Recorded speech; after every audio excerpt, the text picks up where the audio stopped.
다음으로는 대우건설입니다. 대우건설은 참 이틀 사이에 18%나 급락을 했어요. 외부 감사로부터 의견 거절을 받았다라는 소식이 일단 큰 악재로 작용을 하면서 계속해서 매도세가 강하게 나타나고 있는데요. 언제쯤 이 매도세가 좀 주춤해질 수 있을까요? 네. 현재로서는 상당히 좀 어렵지 않을까라는 네. 생각도 해볼 수 있을 것 같은데요. 후반부에 가서 말씀을 드리겠지만 우선은 지금 대우건설 같은 경우에는 어떻게 본다 그러면 상당히 큰 불확실성을 안고 있다고 보시면 될 것 같습니다. 우선 최근 주가의 급락 사태는 분기보고서에서 감사 의견을 거절을 받았다라는 소식이었습니다. 외부 감사인 검토 의견 거절이 나오면서 그날 주가가 급락을 했었고요. 이런 흐름들은 추가적으로 이어지고 있는 모습이라고 보시면 되겠습니다. 사실 안진회계법인에서 이야기했던 부분은 적정성 여부에 대해서 적합한 증거를 제시받지 못했다라고 이야기를 했던 부분들이었는데요. 이렇다고 해가지고 지금 당장에 뭐 상장 폐지다 그런 경우는 없습니다만은 신뢰성이 좀 타격을 줬다라고 보시면 될 것 같습니다. 대우건설이 전반적인 회계 처리에 대한 시장 신뢰도에 타격을 주면서 투심을 좀 많이 악화시켰다라고 보시면 될 것 같은데요. 만약 4분기까지 의견이 거절이 된다 그러면 반기 보고서에서 의견 거절로 관리 종목 지정에 대한 우려감은 남아 있습니다. 역시나 이 부분도 뭐 그렇지는 않을 것으로는 보여지고 있지만 역시나 투자자들은 뭐 불확실성에 대한 우려감을 나타내고 있다라고 보시면 될 것 같겠고요. 엄격한 잣대의 대우건설은 상당히 당황하고 있다고 보시면 될 것 같습니다. 사실 필요한 것들을 자료를 요청을 해서 줬는데 거기에 대한 이견 차이가 있었고 추가적인 자료들을 원해서 주기에는 시간이 부족했다라고 해명을 하고 있는 상황입니다. 문제가 없도록 뭐 충분히 해명을 하겠다라고 지금 발벗고 나서 있는 상황들인데요. 하지만 우리가 대우건설에 대한 불확실성을 좀 보셔야 되는 것은 며칠 전까지만 하더라도 트럼프의 수혜주라고 해가지고 상당히 급등세를 나타냈었습니다. 자, 그리고 난데 천당과 지옥으로 오고 갔다라고 보시면 될 것 같은데요. 이런 트럼프의 뭐 인연이라는 것보다가는요. 우선 대우건설은 지금 매각이라는 것을 앞두고 있는 상황들입니다. 내년 매각을 추진하고 있는 상황들인데 현재 주가를 보신다 그러면 처음에 인수했던 가격에 3분의 1밖에 되지 않는 가격대로 떨어져 있다라는 겁니다. 이랬을 때 과연 매각이 순조롭게 이루어질 수 있을까라는 것을 볼 수 있을 것 같고요. 또한 녹록치 않은 시장의 환경이다라는 겁니다. 뉴스들을 보시면은 국내 주택 쪽에서는 괜찮은 실적을 냈다라고 나오고 있습니다. 하지만 해외 쪽에서 저유가를 통한 해외 발전 사업 등에서 부진한 실적을 나타내고 있는 상황들이기 때문에 이것은 가격적으로도 그렇고 현재 시장 상황으로도 그렇고 현재로서는 좀 불확실성을 가지고 가셔야 되겠고요. 반등으로 봤을 때는 기관들의 또한 외국인들의 매도도 나오고 있는 상황들이기 때문에 딱히 특별한 매력적인 사항들은 없다고 보시면 될 것 같습니다. 그래서 조금 더 아직은 보수적인 생각으로 접근해 주시는 전략이 좋을 것 같습니다. 네, 대우건설 회계 처리 부분에서 상당히 불확실성이 증폭이 되면서 주가가 밀리는 흐름이 나타나고 있고요. 아직까지는 접근하기 어려운 상태다라는 평가로 정리할 수 있겠습니다. 네, 다음으로는 삼성 SDI 살펴보도록 하겠습니다.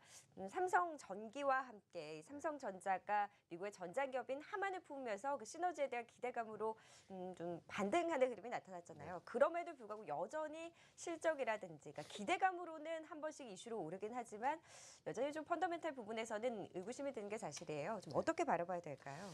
이건 역시도 언제쯤 올라갈까 이거와 네. 똑같은 것 같습니다. 삼성 SDI 사실 투자자들이 상당히 많은 관심을 가지고 있고 기대를 가지고 있습니다. 하지만 주가는 생각과 같이 흘러가지 않는 상황인데 말씀해 주셨다시피 하만 인수의 영향을 통해 가지고 그날 삼성전기와 삼성 SDI가 오랜만에 좀 큰 폭의 상승세를 보여줬습니다. 연속성을 나타낼 수 있을지 우리 한번 살펴봐야 될 것 같은데요. 3분기에는 우선은 적자가 지속이 되었다라는 겁니다. 2분기도 적자였고요. 3분기도 적자입니다. 하지만 3분기의 예상 적자치를 2배가 늘어난 상황이었고 전년 동기 대비보다 2배가 늘어난 1,000억 원의 적자를 나타냈습니다. 잘 아시다시피 갤럭시 노트 7의 사태 때문에 일회성 비용들이 들어갔다라고 보시면 될 것 같은데요. 그러면 이런 비용을 털고 난 뒤에 4분기는 괜찮아질 것이냐라는 것에도 여전히 의문이 있기 때문에 주가 회복에는 강하게 흘러가지는 못하고 있습니다. 단 실적 발표가 나왔던 날 오히려 또 주가가 빠지지 않는 모습들을 보여줬었는데요. 이것은 지난 2분기에도 똑같은 모습을 보여줬었기 때문에 여전히 아직까지는 좀 더 지켜보시는 것이 좋지 않을까 싶습니다. 5차 인증을 통과할 것으로 상당히 자신감을 나타냈었던 상황들이었습니다. 사실 4차 탈락 이후였던 생산 이력 1년 이상이 되어야 된다라는 것을 9월달이 이제 지나면서 1년이 넘었던 상황들이었고요. 그러면 상당히 자신감을 나타내고 있는데 잘들 아시다시피 지금 특별히 5차 인증에 대한 이야기들이 또 안 나오고 있는 상황입니다. 8월 달에서 11월 달로 이유 없이 미뤄졌다가 지금 깜깜무소식인 상황들이기 때문에 이것이 결과가 나기까지는 1, 2개월의 소요가 된다고 봤을 때에 아마 올해는 5차 인증이 되기는 힘들 것으로 예상이 되고 있는 상황도 되겠고요. 또한 최근 들어서 이쪽에 조금 부진했던 부분들이 트럼프가 당선이 되면서 전기차 보급 속도에 좀 주춤할 것으로 예상이 되고는 있는 상황들입니다. 이 부분 역시도 좀 발목을 잡고 있다라고 보시면 될 것 같은데요. 마지막으로 이제 주가 회복에는 여전한 의문을 나타내고 있습니다. 내용들을 보시면 상당히 좋은 것 같아요. 하만 인수를 통한 시너지 기대, 그리고 갤럭시 S8 모델의 배터리를 차질 없이 공급하겠다라는 거 상당히 좋아 보이고 있는 상황들인데요. 4분기 실적에 대한 여전한 의문이 있는 상황들이기 때문에 이러한 시너지나 또한 정말 이것이 채택될 것이냐, 채택되었을 때 실적이 반영되는 상황들이 4분기가 아니다 그러면 오히려 이건 내년으로 넘어가야 되는 상황들이 되지 않을까 싶습니다. 그래서 현재 상황으로 봤을 때는요, 조금 더 주가가 회복이 되고 추세가 돌려 세워주는 타이밍이 우리가 접근할 수 있는 자리가 되지 않을까라고 생각해 볼 수 있겠습니다. 네, 삼성 SDI 같은 경우에는 삼성 전기와 다르게 배터리 부분에서 실적이 4분기까지는 좀처럼 회복할 기회를 찾기가 어렵다라는 평가가 대체적인 것 같습니다. 아무래도 갤럭시 S8, S8이 나오기까지는 조금 더 모멘텀을 기다려야 한다라는 게 좀 무게가 실리는 평가 같고요.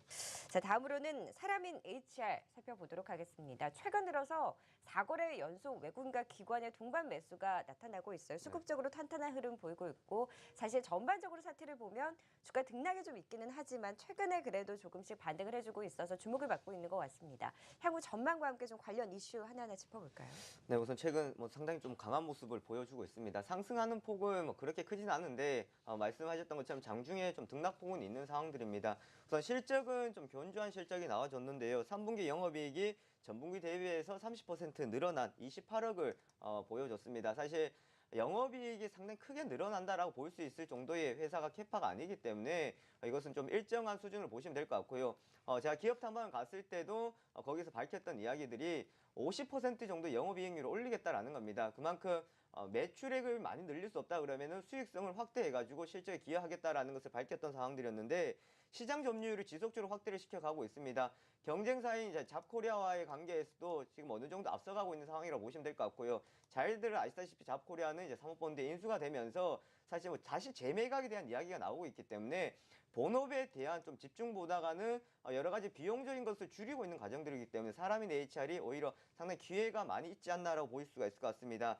경쟁력을 확보한다. 지금 많이 나오고 있는 여러 가지 로보 어드바이저 등 알고리즘이라는 이야기들이 많이 나오고 있습니다. 이건 역시 빅데이터를 통한 아바타 서치를 통해 가지고요. 원하는 내가 일을 찾을 수가 있고 또 원하는 구직자를 찾을 수 있는 그런 시스템으로 간다라는 것을 볼 수가 있을 것 같은데요.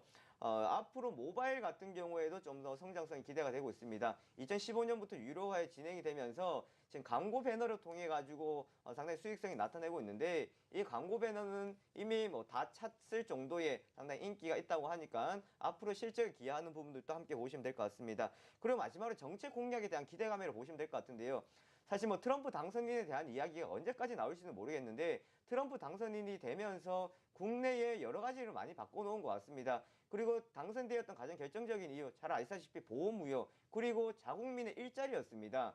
사람은 HR 결국 일자리 관련주인데요. 앞으로 우리나라 대선 후보들이 지난번에도 그랬었고 이번에 나올 수 있는 것은 국민들의 일자리를 늘려간다라는 이야기 충분히 나올 수가 있을 것 같습니다. 그러면서 최근 윌비스 그리고 사람인 HR 함께 시장에서 관심을 받았다라고 보시면 될 것 같고요. 이런 흐름들이 실적이 뒷받침되고 있는 상황들이기 때문에 앞으로 사람인 HR의 추세는 지속적인 우상향으로 들어갈 수 있는 가능성이 상당히 높다라고 보시면 될 것 같습니다.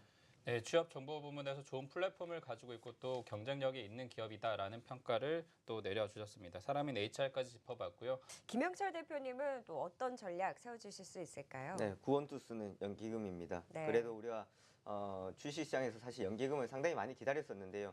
전에 이제 2천억의 매수가 들어오면서 시장을 어느 정도 하방을 좀 경직시켜줬다라고 보시면 될 것 같고요. 거기다 외국인들의 매도도 이제 조금 줄어드는 상황들이 나타냈기 때문에 시장에서는 한 번의 정도는 좀 쉬어갈 수 있는 구간이 오지 않았나라고 보시면 될 것 같습니다. 하지만 기간 조정 좀 염두에 두고 가야 되는 전략이 좋을 것 같은데 전일 시장을 보시면 코스닥이 급등을 했었고 코스피도 상승을 했었는데요. 과연 우리 투자자들이 느꼈을 때 어제 시장이 재미있고 즐거웠냐? 또 그건 아니었습니다. 자금들이 전체적으로 분산이 되어버렸기 때문에 골고루 움직임들이 나와버렸던 상황들이었습니다. 이럴 때 우리가 접근할 수 있는 것들은 흐름이 바뀐다 해서 접근했다가는 이 흐름이 연속적으로 가지 못하고 주춤하는 경우가 생길 수가 있기 때문에요. 시장에 조금 더 연속성에 여전한 의문을 들 수가 있을 것이다 라고 보시면 될 것 같고 또한 자금의 분산되었다고 말씀드렸던 것처럼 지금 함께 움직이지는 못할 것으로 예상이 되고 있습니다. 반등은 같이 나오더라도 치고 가는 종목 업종들은 이제 많이 차별이 되는 상황들입니다. 수출주도 같은 경우 역시나 지금 우려가 되는 상황들입니다. 어제 코스피 연기금 2천억의 매수세가 들어왔음에도 불구하고 사실 코스피 종목 중에서 뛰어나게 올라갔던 것들은 오히려 없다라는 것을 볼 수 있는 것처럼 지금 시장에서는 단기적인 수급에선 조금 개선이 이루어진다고 하더라도 조금 더 시장의 흐름들 보고 가시는 전략이 좋을 것 같습니다.